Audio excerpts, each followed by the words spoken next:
All right, Coach will have an opening remark, then we'll take questions. Again, raise your hand. We'll get a handheld microphone to you. Please state your name and affiliation when posing the question. Go ahead, Coach. All right, University of Utah is very excited to be a member of the Big 12. Very good football conference, a lot of good teams, good coaches, good players.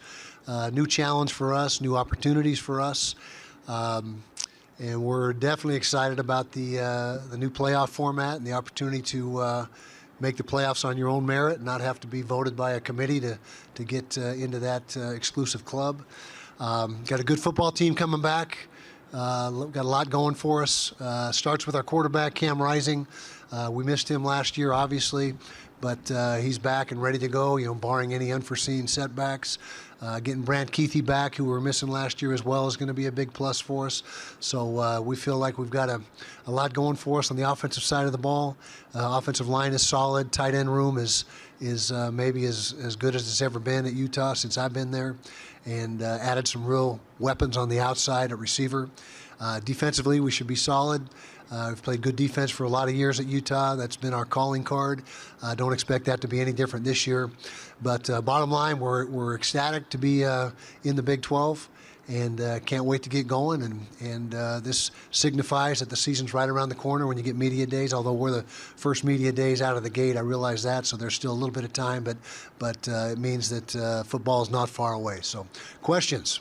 We'll go here, front row on the left side, right in the middle.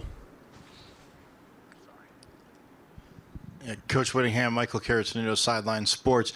Just talking about that, obviously coming in the Big 12, not too far in the past, you came into the Pac-12, Pac-10, making it into the Pac-12.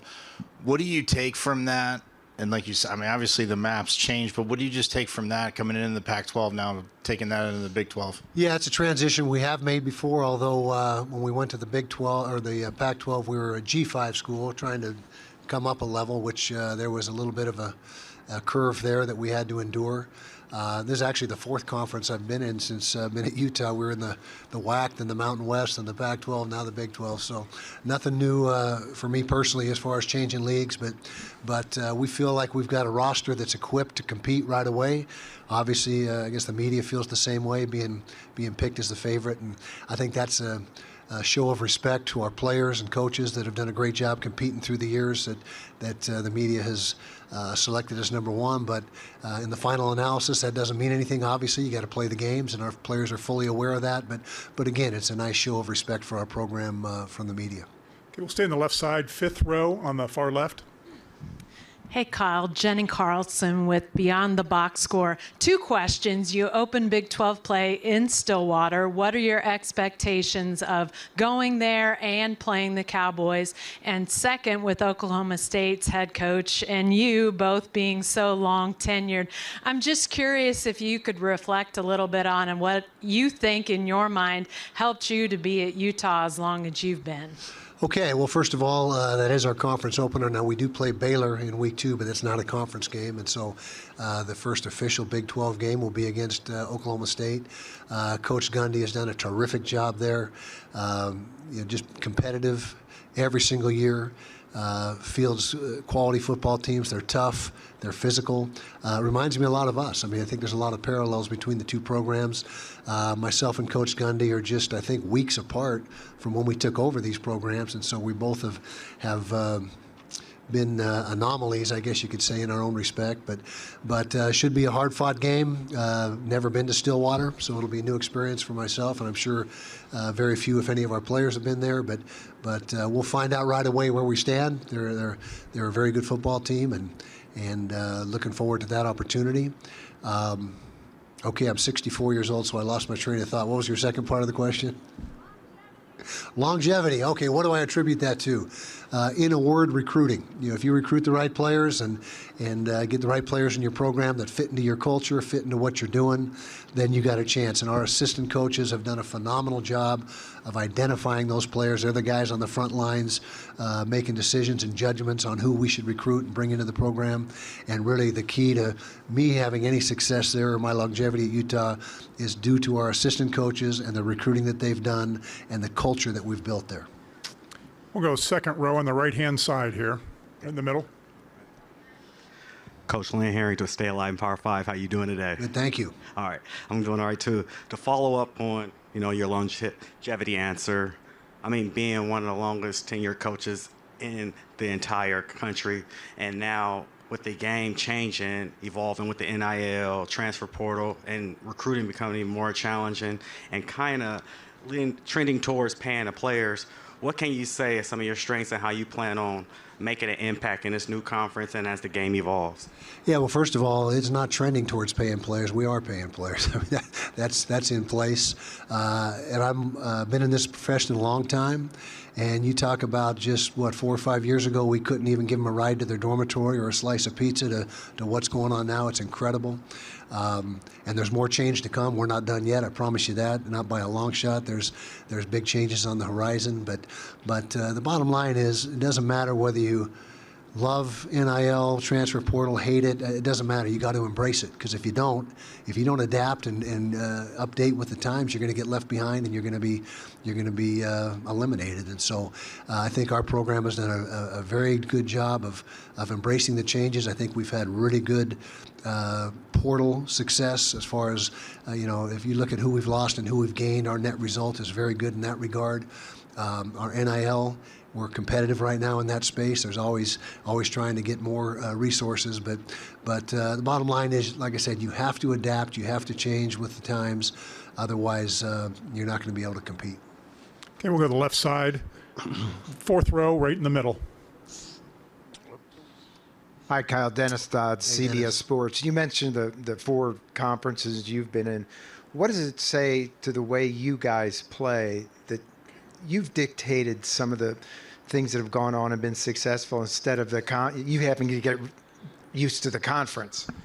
Yeah, well, first of all, physicality is always a good thing in football, and that's our calling card. We pride ourselves on being a physical football team, year in and year out.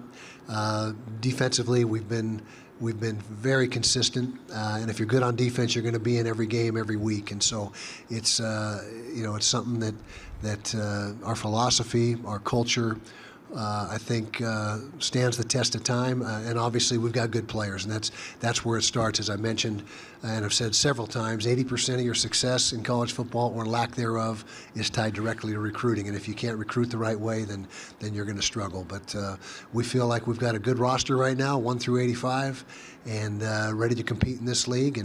And I think it's a really good league. I mean, yeah, we're picked number 1, but in my estimation, there's 8 or 9 teams that could win this thing, and we'll have to see how things unfold. Okay, we'll stay on the left side, about halfway back in the middle. Hey, Coach. Dana Green with ABC4. Entering your 20th season, they've already named Morgan Scalley as the coach in waiting.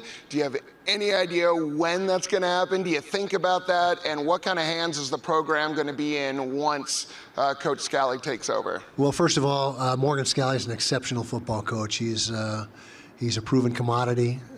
He's a Utah guy, played high school ball in the state of Utah, played at Utah, jumped right into coaching at the University of Utah when he was done playing. So he's invested in this program as much as anybody ever has been.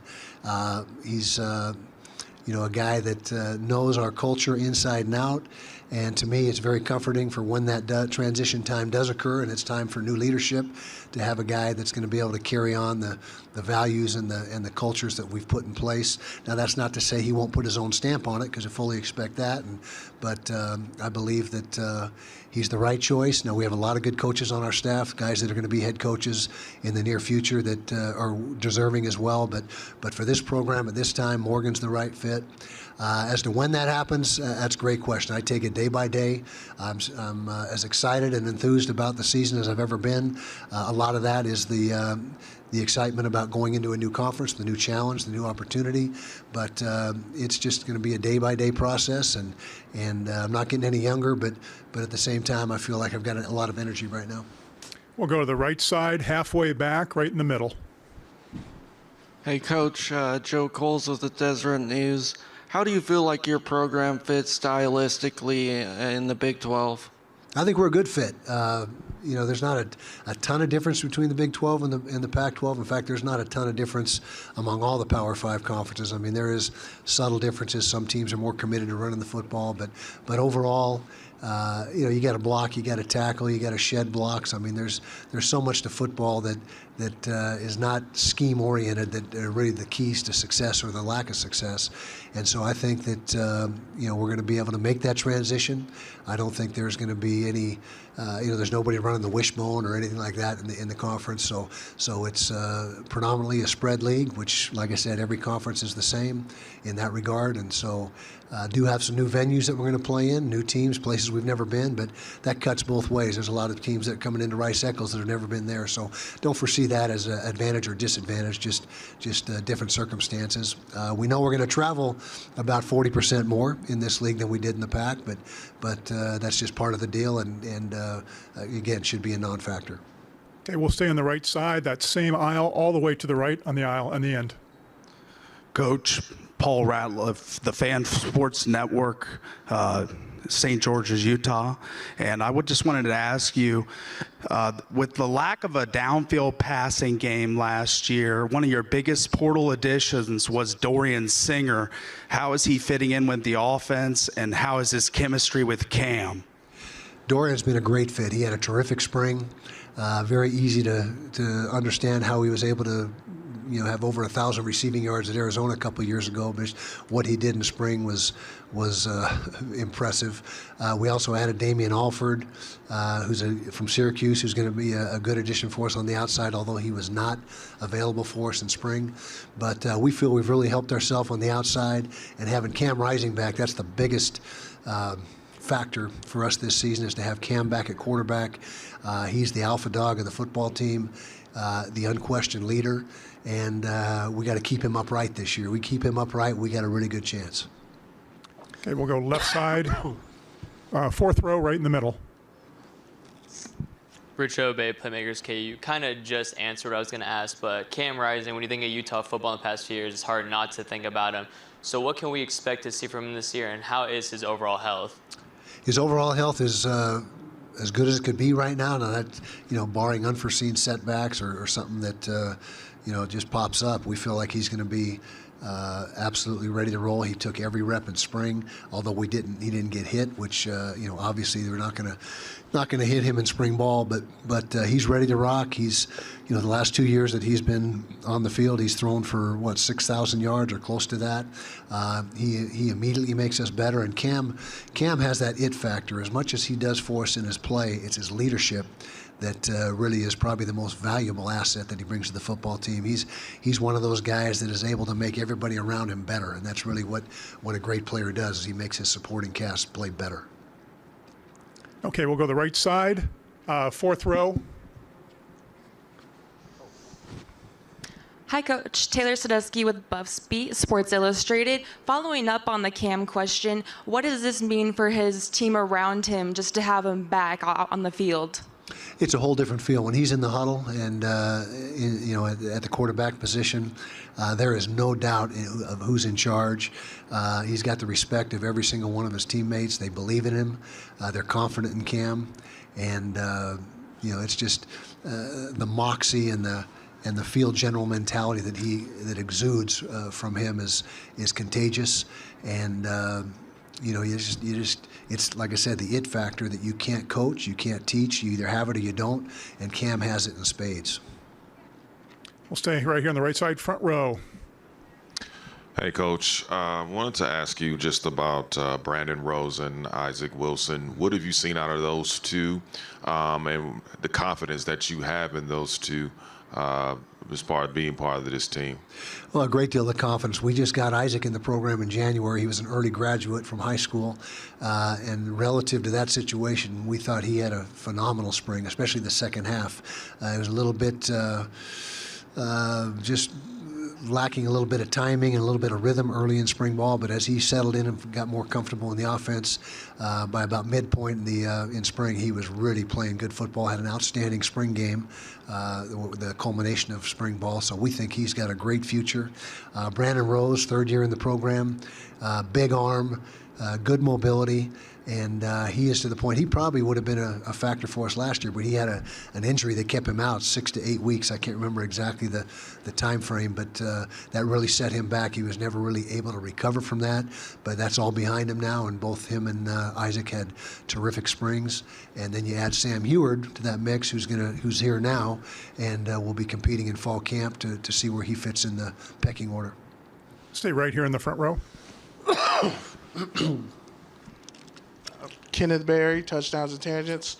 Coach, you've pretty much dominated every conference you've coached in, whether division championships, titles, and all that.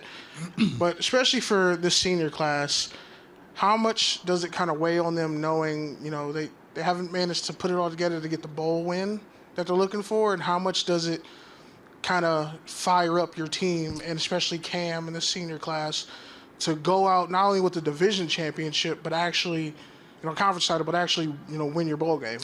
Yeah, it's been to the Rose Bowl a couple times, and played some really good football teams. Ohio State, Penn State, came up short in those games, which is disappointing. We've traditionally been a very good bowl team and have had a good run, but that obviously has been a downer than last year right here in Las Vegas, where came out on the wrong end with Northwestern, who played a really good football game against us. But this move to this conference for the seniors in particular has really got them excited. They're looking forward to the challenge. They're looking forward to being able to control their own destiny as far as being able to get to the playoffs now, whereas before we had to rely on outside help, like I mentioned. Now it's all in our hands, and that's something that means a great deal to them. And if you just by looking at them in their workouts this summer and what they're doing, this is a focused football team that really has their sights set on some high goals.